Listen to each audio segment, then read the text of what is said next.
महेश्वर नंद राष्ट्रपति पुरस्कार प्राप्त शिक्षक तथा ये श्रीधर पात्र स्मृति संसदर मु सभापति। आज को 5 वर्ष है श्रीधर पात्र स्मृति संसद भाव में गोटे अनुष्ठान गढ़ा जाई आली अंचल कनिका अंचल एवं केन्द्रापड़ा जिलार अनेक अंचल बरेण्य साधु साधक मानक एठार निमंत्रित करी योग्य व्यक्तित्व मानक एटी संबर्धना दि जाए एवं एठी विशेषकर श्रीधर पात्र निजे जड़े शिक्षक थिले एवं तांकर जीवनादर्श से एक शिक्षानुष्ठान गढ़ी जाइछंती। तेणु तांको स्मरण करने तांकर कीर्तिराज को जाग्रत रखापी तांकर सुपुत्र धरणीधर पात्र महोदय से जड़े योग्य व्यक्तित्व आलीर जे सी उद्यान कृषि विभाग उपनिर्देशक पदर अवसर नेला पर ग्राम को फेरिले तेणु से अनेक दायित्व अनेक कथा भितर ये अनुष्ठान को समृद्ध कर चली सहित सहयोग करने आम आली अंचल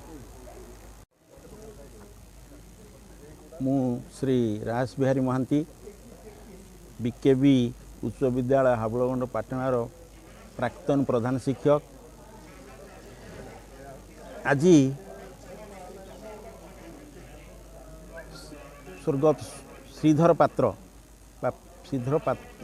श्रीधर सार पंचम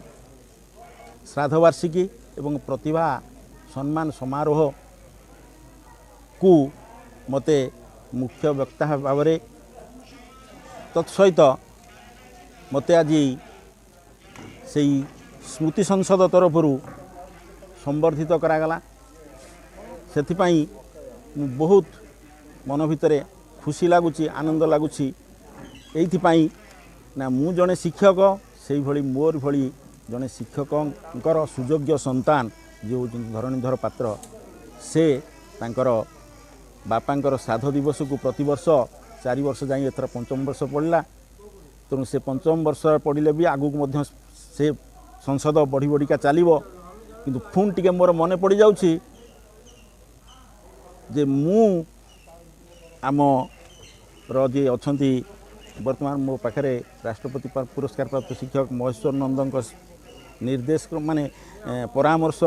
बा दिग्दर्शन रे एवं मोर जने सहकर्मी शिक्षक थिले संजय कुमार सामल जे भी वर्तमान हाईस्कूल हेडमास्टर अच्छे बीकेबी हाईस्कूल हेडमास्टर अच्छा मो अवसर पर एवं नमतरा हाईस्कूल जड़े संस्कृत शिक्षक बटकृष्ण मत बहुत खुशी लगुच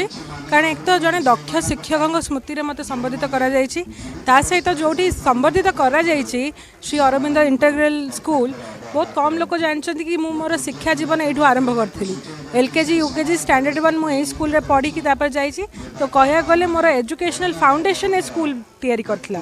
तो मोर प्रथम स्कूल रे आसिक मु संबर्धित होती मत बहुत खुशी लगुच आनंद लगुच आउ कही भी जिते भी स्कूल डाक मुझे आसिक निश्चय पहुँची। धन्यवाद।